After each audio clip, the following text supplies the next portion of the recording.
नमस्कार, जुड़िए गुरुकुल गांव यूट्यूब चैनल के साथ। इस यूट्यूब चैनल के माध्यम से हम एक ऐसी एजुकेशनल सीरीज तैयार कर रहे हैं जो सही मार्गदर्शन व रणनीति के साथ यूपीएससी व यूकेपीएससी जैसी प्रतियोगिता परीक्षाओं में सफल बनने में सहायक सिद्ध होगी। तो चलिए शुरू करते हैं, जिसमें हम ओरिजिन ऑफ यूनिवर्स की बात करने वाले हैं, ब्रह्मांड की उत्पत्ति की बात करने वाले हैं। जो इसका सर्वमान्य सिद्धांत है वो क्या है? बिग बैंग थ्योरी, महाविस्फोट सिद्धांत। इस सिद्धांत को सरल करने के लिए हमें कुछ पॉइंट को पढ़ना पड़ेगा, जैसे wavelength, frequency, electromagnetic wave, Doppler effect और स्कैटरिंग। तो चलिए शुरू करते हैं। हम सभी को विदित है कि जो ब्रह्मांड की उत्पत्ति संबंधी जो सिद्धांत है वो उसकी का अध्ययन किसमें किया जाता है? आपका कॉस्मोलॉजी में। आपका स्टडी कहाँ की जाती है? कॉस्मोलॉजी में। महाविस्फोट सिद्धांत को समझने से पहले हम क्या पढ़ रहे हैं? सबसे पहले तरंग दैर्ध्य, वेव लेंथ। अब वेव लेंथ का मतलब क्या हुआ जी? जो तरंग दैर्ध्य है उसका तात्पर्य क्या है? देखिए, तरंग दैर्ध्य का मतलब क्या है?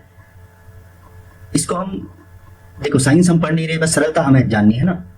देखिए, कोई ये पेंडुलम है, ठीक है, कोई पेंडुलम है और यहाँ पर हम एक ग्राफ ड्रॉ कर लेते हैं। ठीक, ये पेंडुलम पहले इधर गया, ठीक है, तो ग्राफ हमने यहाँ से यहाँ ड्रॉ कर दिया। फिर इसका दूसरा राउंड यहाँ लगा, तो ग्राफ हमने यहाँ से यहाँ पर ड्रॉ कर दिया। फिर तीसरा राउंड में ये इधर गया, तो ग्राफ हमने यहाँ से यहाँ ड्रॉ कर दिया। और चौथे राउंड में ये फिर इधर से इधर आया, ठीक, तो ग्राफ हमने यहाँ से यहाँ ड्रॉ कर दिया। तो हमें क्या दिखाई दे रहा है? दो क्रस्ट दिखाई दे रही हैं। क्या दिखाई दे रही है? दो क्रस्ट, स्ट्रिंग है ना, और एक क्या दिखाई दे रहा है? गर्त, ट्रफ। ठीक, तो तरंग दैर्ध्य की परिभाषा में हम परिभाषा में किसकी परिभाषा ले रहे हैं? अनुप्रस्थ तरंगों की, ट्रांसवर्स वेव की, अनुप्रस्थ तरंगों की जो पानी में चलती है ना। तो अनुप्रस्थ तरंगों की परिभाषा के अनुसार दो क्रमागत माने एक के बाद एक, दो क्रमागत क्रस्ट और एक गर्त, दो क्रमागत क्रस्ट और एक गर्त मिलकर क्या करते हैं? एक तरंग दैर्ध्य का निर्माण करते हैं, और जिसको किससे प्रदर्शित किया जाता है? लैम्डा से प्रदर्शित किया जाता है। तो हम क्या कह रहे हैं कि भाई दो क्रमागत क्रस्टों और एक गर्त मिलकर क्या बनाएंगे? लैम्डा बनाएगा। या यहाँ पे लगा लो, दो गर्त या एक क्रस्ट मिलकर क्या कहला रहा है? वेवलेंथ कहला रहा है, या तरंग दैर्ध्य कहला रहा है। ठीक है, तो दो क्रमागत क्रस्टों और ट्रफ, गर्त मिलकर क्या बनाते हैं? आपका तरंग दैर्ध्य बनाते हैं। अब एम्पलीट्यूड, यहाँ पे लिखा है आयाम। एम्पलीट्यूड, आयाम का मतलब क्या? आयाम का मतलब क्या है कि ये पेंडुलम कितनी अधिक दूरी तय कर रहा है एक समय में। जैसे मैंने बोला, ये ए पेंडुलम है और ये बी पेंडुलम है, ये बी है, तो इसका आयाम क्या है? ये छोटा है इसकी रस्सी, तो इसका आयाम क्या है? छोटा, और इसका आयाम क्या है? बड़ा। तो ये क्या कर रहा है? ज्यादा दूरी तय कर रहा है, मतलब एम्पलीट्यूड क्या होगा? ज्यादा होगा। ठीक है, नेक्स्ट क्या है? इसी में हम देख लेते हैं फ्रीक्वेंसी। देखिए, अब दूसरा हम क्या पढ़ने वाले हैं? फ्रीक्वेंसी, आवृत्ति। क्या पढ़ने वाले हैं? आवृत्ति। भाई देखो, जो भी दोलन कर रहा था, दोलन करने वाली कोई वस्तु एक सेकंड में कितने दोलन करती है? ठीक है, एक सेकंड में कितने दोलन करती है या कंपन करती है, वो क्या कहलाता है? उसकी फ्रीक्वेंसी कहलाता है। तो इसका मतलब क्या है? अगर आपका लैम्डा बढ़ गया, ठीक है, लैम्डा क्या हो गया? बढ़ गया, तो फ्रीक्वेंसी क्या हो जाएगी? कम हो जाएगी। या हम सीधा कह सकते हैं फ्रीक्वेंसी का लैम्डा के साथ क्या होता है? विपरीत संबंध होता है। इसे बस हम ऐसे समझ लेते हैं, अगर कोई ये तरंग दैर्ध्य है, ठीक है, इसे ये तरंग दैर्ध्य है और एक ये वाली तरंग दैर्ध्य है, ठीक है, तो ये लैम्डा है एक और ये लैम्डा है सेकंड, ये क्या? फर्स्ट लैम्डा और ये सेकंड लैम्डा। और इसे हमें किसी ट्रक से गुजारना है, ठीक है, मानववादी क्या है? कोई ट्रक। तो सिंपल आप क्या देख रहे हो कि अगर लैम्डा बड़ा होगा तो एक सेकंड में ना ये चक्कर, ये सिर्फ एक सेकंड में एक चक्कर लगा पाएगा। और अगर इसका लैम्डा छोटा हो गया तो एक सेकंड में चक्कर क्या लगा रहा? डबल और ट्रिपल लगा देगा, है ना। इसका मतलब क्या है? अगर आपका लैम्डा बड़ा होता है तो फ्रीक्वेंसी स्वतः ही क्या हो जाती है? छोटी हो जाती है, या एक सेकंड में वो कम से कम चक्कर लगा पाएगा। तो अभी आप ध्यान रखिएगा, एक होता है लैम्डा वेवलेंथ और एक होती है आपकी फ्रीक्वेंसी। यहाँ पे आप देख रहे होंगे low frequency signal. Low frequency का मतलब क्या है? आपका फ्रीक्वेंसी है कम, तो लैम्डा क्या हो गया? ज्यादा, ठीक। और यहाँ पर आप देख रहे होंगे हाई फ्रीक्वेंसी का मतलब क्या? लैम्डा जब आपका है कम तो फ्रीक्वेंसी क्या हो गई? आपकी बढ़ गई, हाई फ्रीक्वेंसी सिग्नल। ठीक है, नेक्स्ट चीज समझ लेते हैं, वो है आपकी क्या? इलेक्ट्रोमैग्नेटिक वेव,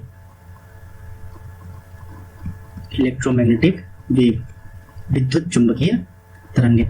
अब इलेक्ट्रोमैग्नेटिव क्यों कह रहे हैं? इलेक्ट्रोमैग्नेटिव जो आपकी विद्युत चुंबकीय तरंगे होती है, ऐसी तरंगे, देखिए ध्यान रखिएगा, ऐसी तरंगे जिसमें विद्युत के भी गुण पाए जाएंगे और जिसमें चुंबक के गुण भी पाए जाएंगे। तो ऐसी तरंगें जिनमें चुंबकीय तरंगों के भी गुण होते हैं और विद्युत तरंगों के भी गुण होते हैं, वो क्या कहलाती है? विद्युत चुंबकीय तरंगें कहलाती हैं। इनकी खास बात क्या है? खास बात क्या है कि इनको चलने के लिए संचरण के लिए माध्यम नहीं चाहिए। जो चलने के लिए, जैसे हमें मनुष्य है भाई, मनुष्य चलने के लिए क्या चाहिए? धरती चाहिए। तो इनको चलने के लिए ना किसी भी माध्यम की आवश्यकता नहीं होती। अब इसको हम माध्यम चाहिए या नहीं चाहिए, ये कैसे हम देख सकते हैं? जैसे देखो, हमने सिंपल कहा कि हवा में, देखो हवा में ना ये लाइट भी नहीं चल सकती, इसको भी क्या चाहिए? माध्यम, तार चाहिए। या हमने साउंड वेव की बात की, हमारी जो आवाज है वो किसी अन्य मनुष्य तक कैसे जाती है? यहाँ पे बहुत सारे धूलकण होते हैं और इस पे वाइब्रेशन होता है और ये अन्य मनुष्य को क्या है, ये आवाज इनके कान पे पड़ती है और यहाँ पे क्या होती है? 3 हड्डियां कान के अंदर, ठीक है। और ये इस साउंड वेव को बदल देती है इलेक्ट्रोमैग्नेटिक वेव में, और तब जाके हमारा ब्रेन इसे समझ पाता है ना। देखिए, तो तभी हम कहते हैं क्या कि जो मानव शरीर है, ह्यूमन जो बॉडी है, वो भगवान की बहुत अच्छी क्रिएशन मानी जाती है ना। देखिए कितना शानदार क्रिएशन की।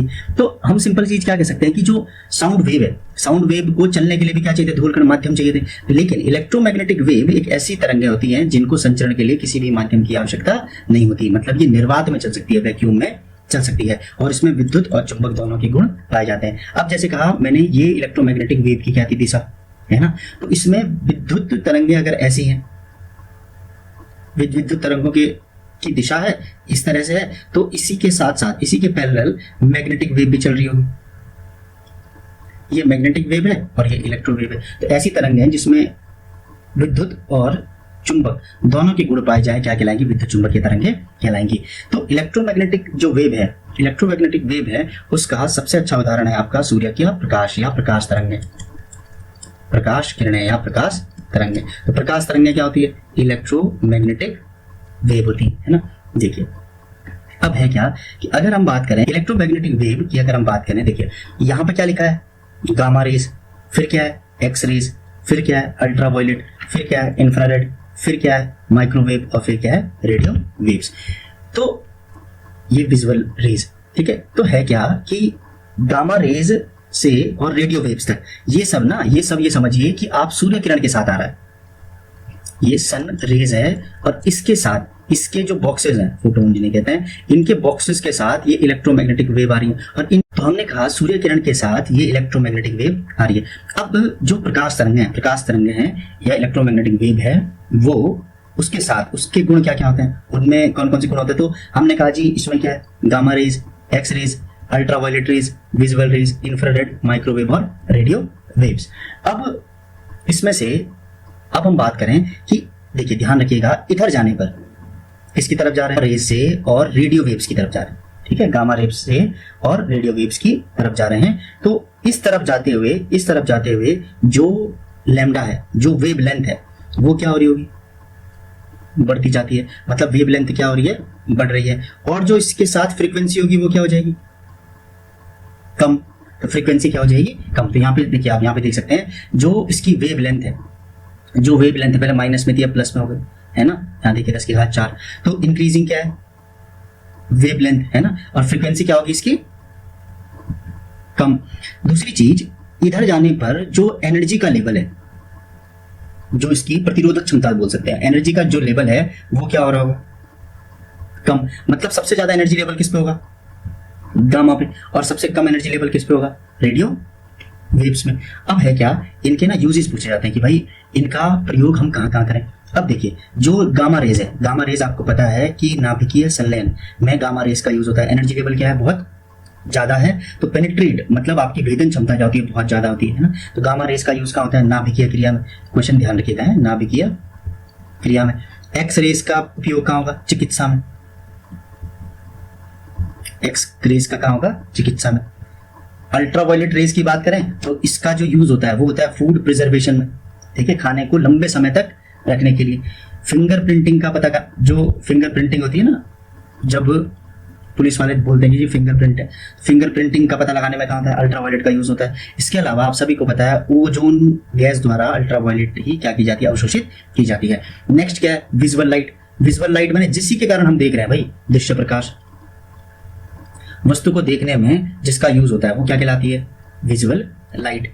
इंफ्रारेड, इंफ्रारेड का यूज कहाँ होता है, इंफ्रारेड का यूज आपका होता है टीवी के रिमोट कंट्रोल में, है ना। और दूसरा ध्यान रखना, इंफ्रारेड को पानी क्या कर लेता है, अवशोषित करता है, इसीलिए पानी को हम ग्रीन हाउस गैस भी कहते हैं, जलवाष्प को, है ना, ध्यान रखिएगा। देखो प्रकाश या सूर्य प्रकाश को जो भी चीज अवशोषित करेगी दुनिया में, कुछ भी जो भी गैस या जो भी चीज अवशोषित करेगी वो ग्रीन हाउस गैस है, मतलब जो गैस है अवशोषित करेगी वो क्या, ग्रीन हाउस गैस। माइक्रोवेव्स का यूज कहाँ होता है, माइक्रोवेव में।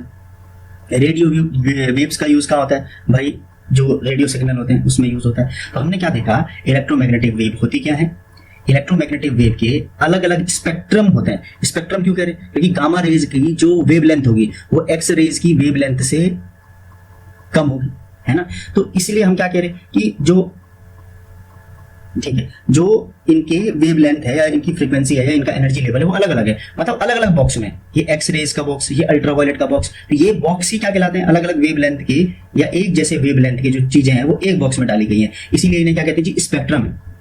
क्या कहते हैं, स्पेक्ट्रम। तो आपने सुना होगा ये 2G, 3G, 4G, तो 5G, ये सब क्या है, स्पेक्ट्रम, मतलब अलग अलग क्या है, ये एनर्जी लेवल की चीजें हैं। मतलब एनर्जी लेवल सबसे ज्यादा किसमें होगा, 5G में, तो इसकी फ्रीक्वेंसी क्या होगी, इन सबसे सबसे ज्यादा। तो हम साइंस एंड टेक्नोलॉजी में पढ़ेंगे, बस अभी इतना ध्यान रख लेते हैं, ठीक है। तो अभी हमने क्या देखा, gamma rays, X rays, ultraviolet, visual rays, infrared, microwave और रेडियो वेव, इनका जो वेवलेंथ है इनमें क्या हो रहा है, ये आगे की तरफ बढ़ रहा है। तो इसमें ये इनके प्रयोग लिखे हैं, है ना, ये बस आप ध्यान रखना, ये एग्जाम में बार बार पूछे जाते हैं। अब हम बात कर रहे हैं इसके बाद, अब हम इसके बाद बात करेंगे डॉपलर इफेक्ट की। अब हम जो बात कर रहे हैं वो क्या कर रहे हैं, डॉपलर इफेक्ट, डॉपलर इफेक्ट। ठीक है, देखिए डॉपलर इफेक्ट का मतलब क्या है, ये वेवलेंथ से जुड़ा। डॉपलर इफेक्ट के दो प्रभाव हम देख लेते हैं, एक ध्वनि का प्रभाव। देखिए ध्वनि पर डॉपलर इफेक्ट का क्या मानना है, अगर यहाँ पर कोई ऑब्जर्वर खड़ा है या यहाँ पर हम खड़े, कोई व्यक्ति खड़ा है और हमारी तरफ कोई ट्रेन आ रही है, क्या आ रही है, कोई ट्रेन, तो इसकी वेवलेंथ ऐसी होगी, ठीक है। और ऑब्जर्वर से दूर जाने पर, अगर ये ट्रेन ऑब्जर्वर से दूर आ रही, एक बार देखो ऑब्जर्वर के नजदीक आ रही है, एक बार ट्रेन क्या जा रही है, ऑब्जर्वर से दूर, तो इसकी वेवलेंथ क्या होगी, ज्यादा होगी। इसका मतलब यहां पर जो वेवलेंथ है वो क्या है आपकी, कम है, तो फ्रीक्वेंसी कैसी रहेगी, ज्यादा। और यहां पर वेवलेंथ इसकी क्या है, ज्यादा, तो फ्रीक्वेंसी कैसी रहेगी, कम, ठीक है। तो जब ट्रेन ऑब्जर्वर के नजदीक आती है तो जो आवाज है, जो इसकी ट्रेन की आवाज है वो कैसी सुनाई देगी, तीखी। जैसे हम इसको सिंपल सोच सकते हैं कि मच्छर है ना, मच्छर, उसकी फ्रीक्वेंसी क्या होती है, ज्यादा, मतलब 1 सेकंड में ज्यादा भिनभिनाता है, तो आवाज कैसी होगी, तीखी, ठीक है। महिलाओं की आवाज फ्रीक्वेंसी ज्यादा, तो महिलाओं की आवाज कैसी, तीखी। इसी अनुसार यहाँ पर जो आवाज होगी, जो आवाज होगी वो क्या होगी, मोटी, मतलब ऑब्जर्वर से दूर जाते हुए ट्रेन की जो साउंड है वो क्या हो जाएगी, मोटी, और नजदीक आते हुए क्या होगी, तीखी। तो ये क्या है, वेवलेंथ के कारण ऐसा हो रहा है ना, वेवलेंथ के कारण ऐसा हो रहा है। तो डॉपलर का हमने ध्वनि पर प्रभाव देखा। अब जो इसमें इंपॉर्टेंट है, जो बिग बैंग के लिए जानना है, वो क्या है आपका, ध्वनि, सॉरी, डॉपलर इफेक्ट किसमें, लाइट में। देखिए अब है क्या, हम बात कर लेते हैं विबग्योर की। देखिए अभी हमने यहाँ पर देखा था, देखो विजुअल रेस, ये वाला हिस्सा पढ़ रहे हैं, ये ध्यान रखना, इसका विजुअल लाइट का। देखो अब हमने बात की विबग्योर की, विबग्योर, ठीक है। तो श्वेत प्रकाश में, सूर्य प्रकाश में ये सातों रंग आते हैं, ठीक, वॉयलेट बैगनी, Indigo, blue, green, yellow, orange और रेड। हम सीधा इसको देख लेते हैं यहाँ ऊपर पे, तो देखिए इधर जाते हुए ना, इधर जाते हुए ये विबग्योर ऐसा लिखा रहता है, और हम किधर जा रहे हैं, इधर को, मतलब पहले कौन पढ़ रहा है, वॉयलेट, और लास्ट में कौन पढ़ रहा है, रेड। तो हमें ये समझ आ रहा होगा हम इधर को जा रहे हैं, तो लैम्डा और फ्रीक्वेंसी पर क्या प्रभाव पड़ेगा, ठीक है। तो इधर जाने पर जो लैम्डा है वो क्या हो रहा है, बढ़ रहा है, और फ्रीक्वेंसी क्या हो रही, कम। तो बस इस लॉजिक को यहाँ पर ध्यान रखना, ठीक है। देखिए अब हम बात कर रहे हैं सिंपल दो रंगों की, एक हमने लिया वॉयलेट और एक लिया रेड। वैसे इन तीनों का कहीं पर मिक्स कलर होता है, और इन तीनों का क्या होता है, लगभग लगभग मिक्स कलर होता है, ठीक है। प्रकृति में इनको छानना बहुत मुश्किल। अब हमने बात की वॉयलेट की, वॉयलेट का लैम्डा, सॉरी, वॉयलेट का लैम्डा क्या होता है, कम। तो रेड का वॉयलेट की तुलना में लैम्डा क्या होगा, ज्यादा। तुलना कर रहे हैं सिर्फ वॉयलेट की और रेड की। तो फ्रीक्वेंसी पर क्या प्रभाव पड़ेगा, वॉयलेट की फ्रीक्वेंसी क्या होगी, ज्यादा, और रेड की फ्रीक्वेंसी क्या होगी, कम। ठीक है, तो हमने अभी तक क्या देखा, इसके वॉयलेट के और रेड के प्रभाव। अब हम जो नेक्स्ट पढ़ने वाले हैं वो पढ़ने वाले हैं स्कैटरिंग। क्या रेले का स्कैटरिंग रूल है, वो है क्या, वो क्या है कि अमाउंट ऑफ स्कैटरिंग, स्कैटरिंग का अमाउंट माने फैलाव, सूर्य प्रकाश का फैलाव, अमाउंट ऑफ स्कैटरिंग लैम्डा के चतुर्थ घात के व्युत्क्रमानुपाती होता है। ठीक है, बस इसको हम इस लॉजिक को यहाँ पे लगा दे रहे हैं। अगर लैम्डा कम रहेगा, लैम्डा क्या होगा, कम होगा, तो स्कैटरिंग क्या होगी, ज्यादा। अगर ये कम होगा तो स्कैटरिंग क्या होगी, ज्यादा। और अगर लैम्डा ज्यादा रहेगा तो स्कैटरिंग क्या होगी, कम। और स्कैटरिंग का मतलब क्या, देखिए यहाँ पे समझ लेते हैं हम। स्कैटरिंग का मतलब, स्कैटरिंग का मतलब है फैलाव, तो सूर्य प्रकाश का फैलाव। तो स्कैटरिंग ज्यादा और स्कैटरिंग आपकी कम। तो वॉयलेट की, नीले की स्कैटरिंग क्या होती है, ज्यादा, और रेड की स्कैटरिंग क्या होती है, फैलाव क्या होता है, कम। देखो फैलाव ज्यादा रहेगा, इसी वजह से आकाश नीला दिखाई देता है। पानी का रंग आपका क्या दिखाई देता है, पानी का रंग आपका नीला दिखाई देता है। रेड की स्कैटरिंग कम होती है, मतलब फैलाव कम है, इसीलिए दूर से दिखाई देता है। सुबह और शाम के समय आकाश लाल रंग दिखाई देना, है ना। नेक्स्ट, आपने रेड मून सुना होगा। मून का जो कलर है वो रेड दिखाई देता है क्योंकि दूर है ना। तो ये किसके कारण हो रहा है, स्कैटरिंग के कारण। या हम सिंपल ऐसे समझ सकते हैं, कोई टॉर्च है, अगर ये इसका प्रकाश फैल रहा है तो ये यहाँ तक की ही दूरी, यहाँ तक की जो चीजें हैं उनको साफ साफ दिखाएगा। अगर इस टॉर्च का प्रकाश एक फोकस पर है तो बहुत दूर तक की चीजें क्या करेगा, दिखाई देगा। मतलब जिसका फैलाव कम रहेगा वो दूर तक दिखाई देगा, और जिसका फैलाव ज्यादा रहेगा वो आपका दूर से नहीं दिखाई देगा। तो सिंपल चीज क्या है, स्कैटरिंग को हमने समझ लिया कि स्कैटरिंग क्या होती है। ठीक है, और हमने यहाँ पे जाना कि रेड की स्कैटरिंग क्या होती है, कम, और जब इसका फैलाव कम होगा तो दूर तक दिखाई देगा। सफलता की दौड़ में उसी का जोर चल गया, बनाकर रास्ता जो भीड़ से निकल गया। तो इन्हीं बातों के साथ तैयारी के इस सफर को जारी रखने के लिए इस चैनल को सब्सक्राइब करें, वो बेल आइकन दबाना ना भूलें। धन्यवाद।